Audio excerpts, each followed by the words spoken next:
जब पृथ्वीराज चौहान ने बुंदेलखंड पर विजय प्राप्त की तो पृथ्वीराज के राज्य की सीमाएं कन्नौज के गाहड़वालों से जा लगीं। जैसे पश्चिम में मुसलमान प्रांतपति चौहानों के शत्रु थे, वैसे ही उत्तर में जम्मू का राजा, दक्षिण में चालुक्य शासक, पूर्व में चंदेल और उत्तर पूर्व में गहड़वाल चौहानों के शत्रु थे। जब पृथ्वीराज चौहान ने नागों, भंडानकों, चालुक्यों तथा चंदेलों को परास्त कर दिया तो कन्नौज के शासक जयचंद के मन में चौहान राज के प्रति ईर्ष्या जागृत हुई। कुछ भाटों के अनुसार राजा अनंगपाल की एक पुत्री का विवाह अजमेर के राजा सोमेश्वर से हुआ, जिससे पृथ्वीराज चौहान उत्पन्न हुआ, तथा दूसरी पुत्री का विवाह कन्नौज के राजा विजयपाल से हुआ, जिसका पुत्र जयचंद हुआ। इस प्रकार इन भाटों के अनुसार पृथ्वीराज चौहान और जयचंद मौसेरे भाई थे।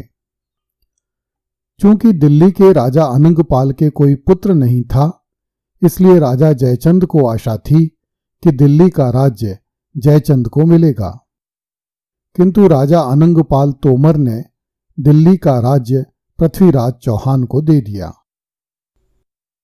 इसलिए जयचंद गाहड़वाल अपने मौसेरे भाई पृथ्वीराज चौहान से वैमनस्य रखने लगा और उसे नीचा दिखाने के अवसर खोजने लगा।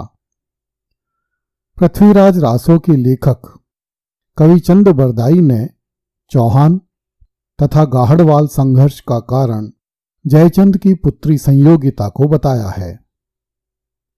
रासों में दिए गए विवरण के अनुसार पृथ्वीराज चौहान स्वयं तो सुंदर नहीं था, किंतु उसमें सौंदर्य बोध अच्छा था। उसने अनेक सुंदर स्त्रियों से विवाह किए, जो एक से बढ़कर एक रमणीय थीं। पृथ्वीराज की वीरता के किस्से सुनकर जयचंद की पुत्री संयोगिता ने पृथ्वीराज को मन ही मन अपना पति स्वीकार कर लिया। जब राजा जयचंद ने संयोगिता के विवाह के लिए स्वयंवर का आयोजन किया तो पहले से चले आ रहे वैमनस्य के कारण राजा पृथ्वीराज चौहान को आमंत्रित नहीं किया गया तथा उसे अपमानित करने के लिए उसकी लोहे की मूर्ति बनाकर स्वयंवरशाला के बाहर द्वारपाल की जगह खड़ी कर दी गई।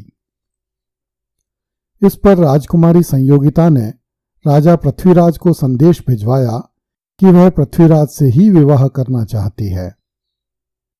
राजा पृथ्वीराज अपने विश्वस्त अनुचरों के साथ वेश बदलकर कन्नौज पहुंचा। राजकुमारी संयोगिता ने अपने पिता के क्रोध की चिंता किए बिना स्वयंवर की माला पृथ्वीराज की मूर्ति के गले में डाल दी। राजा पृथ्वीराज स्वयंवरशाला से संयोगिता का हरण करके ले गया। कन्नौज की विशाल सेना उसका कुछ नहीं बिगाड़ सकी। पृथ्वीराज के विश्वस्त और पराक्रमी सामंत एवं सेनापति कन्नौज की सेना से लड़ते रहे ताकि राजा पृथ्वीराज संयोगिता को लेकर अजमेर पहुंच सके। पृथ्वीराज के बहुत से सामंत एवं सेनापति अपने स्वामी की रक्षा के लिए तिल तिल कर कट मरे। राजा अपनी प्रेयसी को लेकर सुरक्षित रूप से अपनी राजधानी अजमेर पहुंच गया। पातशाही का ब्यौरा नामक एक ग्रंथ में पृथ्वीराज संयोगिता प्रकरण इस प्रकार से दिया गया है। तब राजा पृथ्वीराज संजोगता परणी, जही राजा कैसा कुल 16 सूरी का 100 हुआ।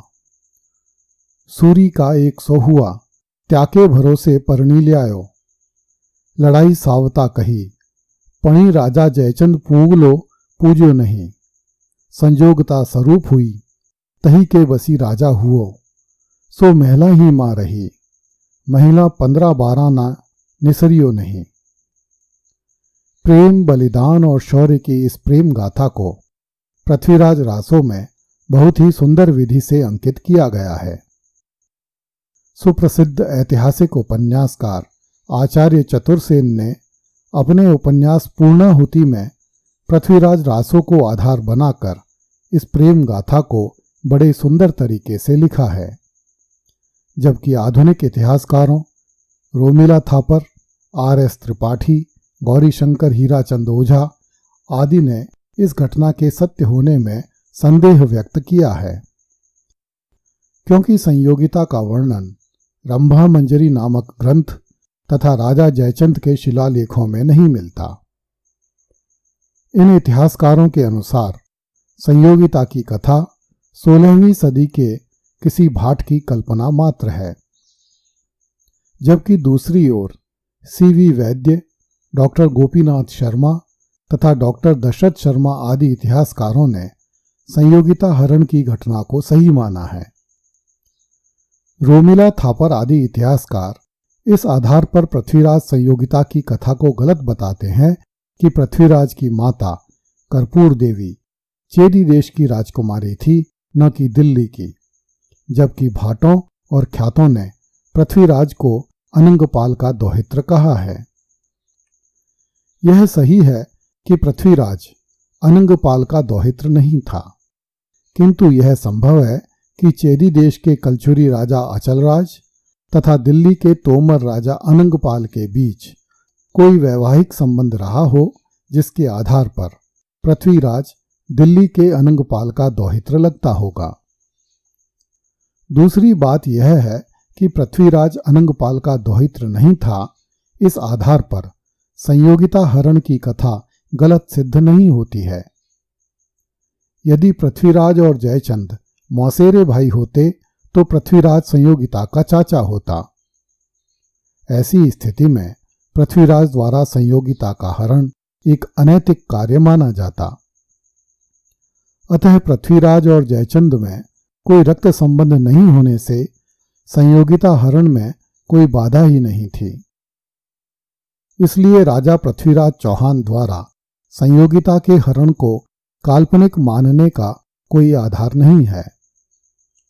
क्योंकि पृथ्वीराज की रानी पद्मावती तथा रानी अजिया की कहानियों में पृथ्वीराज के साथ विवाह होने के प्रसंग में प्रेम कथाओं का समावेश किया गया है, इसलिए संयोगिता हरण के प्रसंग के ऐतिहासिक होने की संभावना बढ़ जाती है। पर्याप्त संभव है कि राजा पृथ्वीराज ने संयोगिता का हरण करके उससे विवाह किया, इसलिए चारण एवं भाट लेखकों ने पद्मावती एवं अजिया के प्रसंग में भी प्रेम कथा का रूपक गढ़ लिया। सार रूप में कहा जा सकता है कि रोमिला थापर एवं उनके समर्थक इतिहासकारों ने राजा पृथ्वीराज चौहान द्वारा संयोगिता के हरण की कथा को बिना किसी पुष्ट आधार के गलत सिद्ध करने का प्रयास किया है। फिर भी इतना अवश्य है कि पृथ्वीराज रासो एवं अन्य भाट ग्रंथों में पृथ्वीराज एवं जयचंद की शत्रुता का जो कारण बताया है वह गलत है। उनके बीच जो संबंध बताए हैं वे भी गलत हैं। दिल्ली तो गुवक द्वितीय के पुत्र चंदन राज के समय से ही चौहानों के अधीन चल रही थी। चंदन राज ने तोमर राजा रुद्रपाल का वध करके दिल्ली को अपने अधीन किया था तथा दिल्ली पर चौहानों की तरफ से तोमर रुद्रपाल के वंशजों को सामंत नियुक्त किया था। ईस्वी 1155 में विग्रहराज चतुर्थ ने दिल्ली के तोमर राजा अनंगपाल को परास्त करके दिल्ली को दोबारा से चौहानों के अधीन किया था। इसलिए राजा जयचंद का दिल्ली पर किसी तरह का दावा नहीं था। यह कुछ भाटों की कल्पना मात्र है। अगली कथा में देखिए, भारत के राजा आपस में लड़ रहे थे और तुर्क भारत में पैर जमाते जा रहे थे।